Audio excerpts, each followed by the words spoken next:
Aku merasa ada yang menemaniku. Namaku Ruman Aftar, usiaku 35 tahun sekarang. Aku anak bungsu dari 3 bersaudara yang kesemuanya adalah laki-laki. Aku terlahir berbeda dengan kedua kakakku. Kakakku benar-benar terlahir layaknya laki-laki jantan, kata orang. Sementara aku terlihat lembut dan feminim di pandangan mata orang-orang. Sungguh aku benar-benar pria normal. Aku menyukai wanita dan aku menikah sekarang. Namun meskipun aku menikah dan telah memiliki seorang putra, entah mengapa kehidupan yang kurasakan dulu serasa tak bisa pergi dari kehidupanku ini. Dan inilah yang akan kuceritakan dalam kisahku kali ini. Dan ku berharap kalian jangan pernah menjadi seperti aku. Semua berawal dari ketakutanku di masa kecilku. Kakak-kakakku selalu memusuhiku dan tidak mau memperlakukan aku sebagai adik. Karena aku mendapatkan perlakuan yang tidak hangat dan bersahabat dari kakak-kakakku, maka aku merasa terasingkan. Dari situlah aku merasa memiliki duniaku sendiri. Aku mulai berimajinasi dan berhalusinasi jika aku memiliki teman imajinasiku. Aku merasa nyaman dan damai dengan duniaku. Aku bisa setting semua fantasi dan imajinasiku. Aku merasa termotivasi untuk itu dengan segala fantasi dan khayalanku. Tidak dengan kakak-kakakku yang selalu meng-underestimatedku. Tiada satu hari pukulan melayang padaku, ucapan kebencian pun keluar tiap hari di depan mukaku. Hingga akhirnya kebiasaanku itu terus berlanjut. Hingga aku masuk kuliah, sungguh aku tidak memiliki teman. Dan kalaupun aku memiliki teman, itu pun semuanya wanita dari aku duduk di bangku SD hingga di dunia kerjaku. Orang tuaku pun tiada perhatian denganku. Mereka sibuk dengan pekerjaan mereka. Coba kalian bayangkan, aku laki-laki tapi aku tidak pernah diajari bagaimana harusnya menjadi seorang laki-laki. Contoh hal-hal umum yang tidak mereka ajarkan padaku. Bagaimana layaknya aku harus menjadi seorang laki-laki. Seperti mereka tidak mengajariku naik motor, mengendarai mobil, dan lain-lain. Tapi mereka justru secara tidak langsung dan tidak sadar mengajarkanku segala pekerjaan wanita. Seperti contoh kecil, setiap papi mamiku setiap pergi ke supermarket pasti selalu menjadikan aku yang bawa troli, menata makanannya. Setelah itu ke kardus, bantu mami pilih sayuran dan lain-lain. Dari perlakuan-perlakuan itulah sifat introvertku makin mengental. Aku makin kental dengan teman imajinasiku. Aku sering merenung sendirian, menjauhi lingkungan sekitarku. Aku tidak bersosialisasi dengan teman-temanku. Aku lebih memilih di kamarku jika tidak ada kegiatan sekolah dan pekerjaan. Aku berbicara sendiri seakan-akan ada orang atau teman di depanku. Kulakukan itu dengan imajinasiku. Ku berkhayal dengan impianku. Dan itu memuaskanku. Kala itu dibanding aku harus bermain dengan orang lain.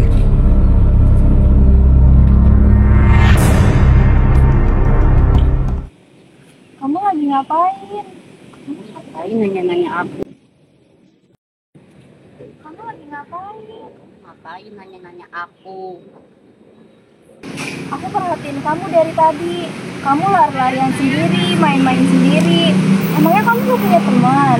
Aku boleh nggak jadi teman kamu? Aku lagi main di sini. Aku nggak punya teman. Terus aku nggak mau punya teman cewek. Aku kan laki-laki.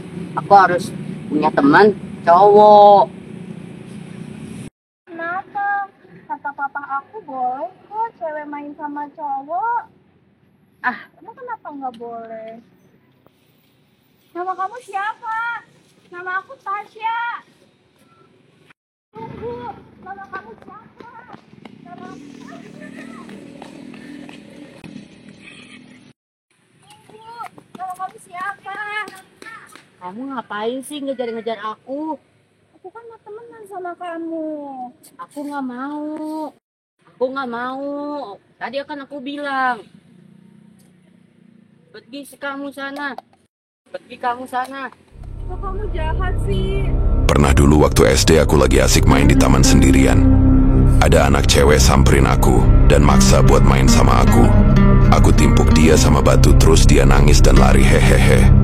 Jadi kalau nggak salah aku timpuk karena aku kesel. Udah tahu aku lagi asik main dengan teman imajinasiku, dia dateng ganggu. Apa nggak kesel, coba maksa lagi, makanya ku timpuk aja, hehehe.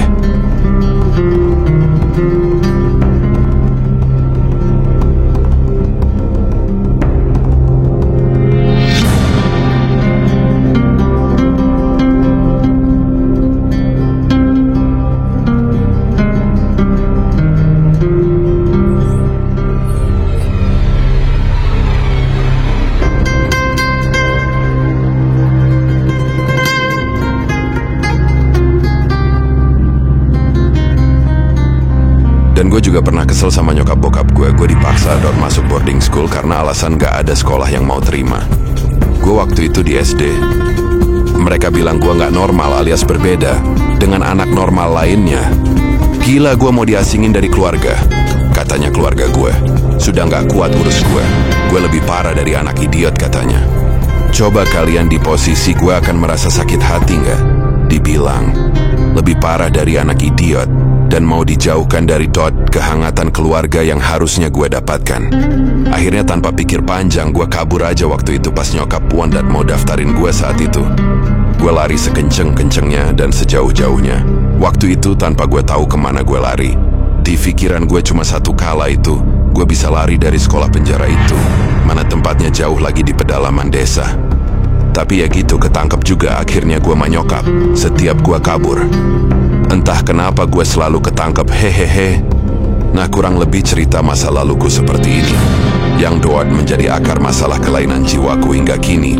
Meskipun doat aku telah menikah dan memiliki anak.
Mami, aku mau masih mau main, Mami. Kamu belajar. Mami, aku mau masih main, Mami.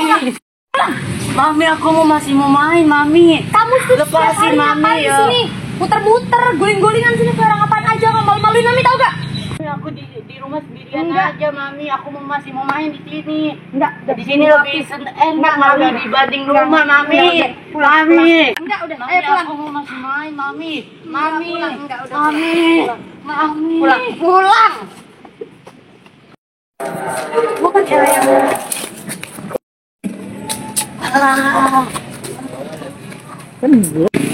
Roman, jangan malu-maluin emak lo.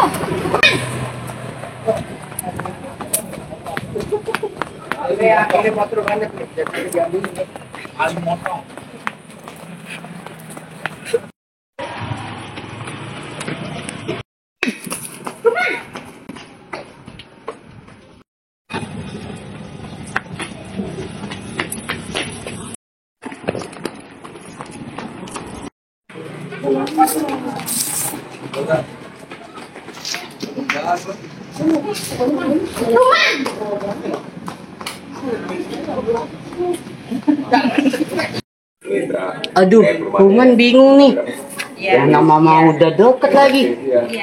Wah, itu di dalam kayak ada kebun kosong tuh. Ah, ngumpet di dalam ah.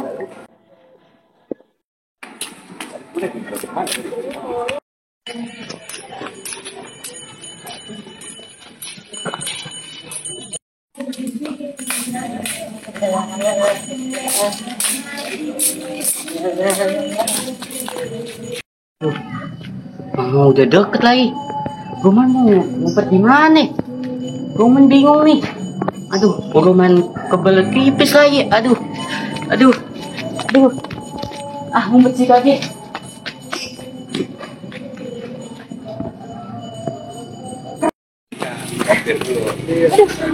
Gak tau apa nih. Gua mama udah ngelarin anak juga. Capek banget. Udah tua lagi. Ibu, nyari anak yang pakai baju biru ya, Bu? Iya, bener-bener. Itu anak saya. Itu tadi, Bu. Iya, saya ngeliat dia masuk ke arah kebun itu, Bu. Makasih ya, Bu. Ya, Bu. Siapa lagi? Bener tuh anak ya. Misi. Aduh, ini mana kebun gede banget lagi. Mana anak gua nih? Ruman! Keluar nggak lo? Kalau nggak keluar, mami gebok beneran ya. Ini gimana nih kebun? Ruman! Mana ini pohon semua lagi. Bener nih anak yang ngerjain gue. Ruman, lu kalau nggak keluar gue gebok lu bener-bener ya. Nah, suara apaan tuh? Ini tuh anak gua tuh. Ruman! Bener-bener nih anak ya.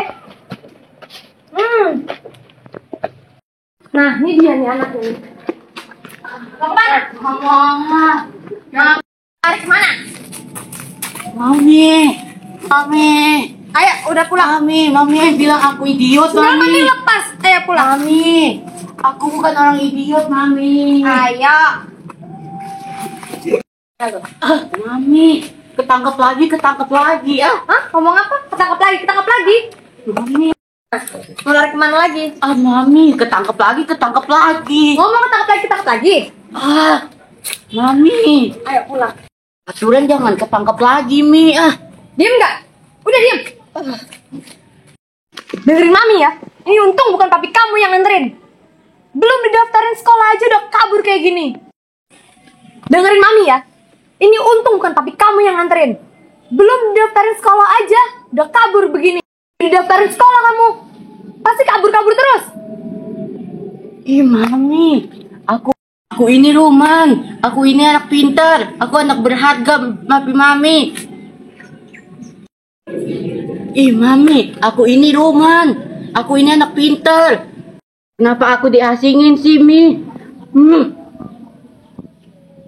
Anak terhormat, Papi Mami.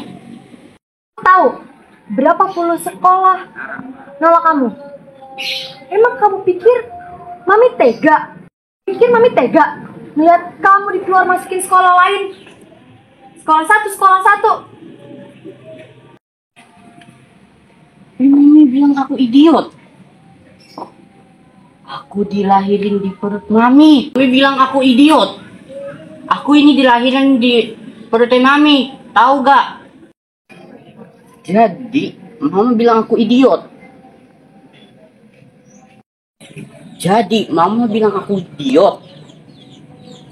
Aku kan dilahirin di perut Mami. Itulah kisahku yang mungkin bisa menjadi pembelajaran buat yang mendengar dan menontonnya. Dan sungguh hingga kini teman imajinasi yang kuciptakan sendiri tiada pergi dari hidupku. Pengobatan demi pengobatan telah dilakukan oleh keluargaku. Tetap semua ikhtiar itu tak memberikan hasil apapun, hanya God mengobati sementara dan setelah itu kembali lagi. Sekarang aku punya anak dan istri, namun sungguh mereka berdua serasa tak menarik dibandingkan dengan teman imajinasi khayalanku.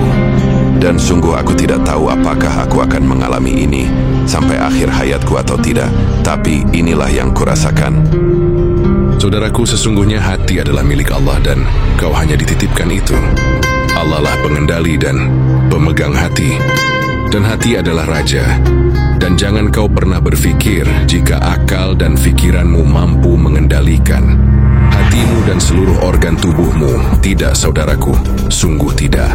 Semua yang mengendalikan itu adalah hati, termasuk teman imajinasi yang kau ciptakan sendiri itu. Akal pikiranmu dalam berimajinasi itu hanya cerminan dan stimulasi dari hatimu yang begitu rapuh, hingga syaitan mudah menjadi pemimpinmu, mengambil alih semua tugasmu dalam menjaga hati yang Allah titipkan padamu. Dan sungguh tiada obat yang dapat menyembuhkanmu kecuali pemilikmu sendiri, yakni Allah Subhanahu wa Ta'ala, Tuhanmu dan Tuhanku. Bukti ikhtiar pengobatanmu tiada hasilnya adalah satu bukti jika Allah tiada berkehendak, lantas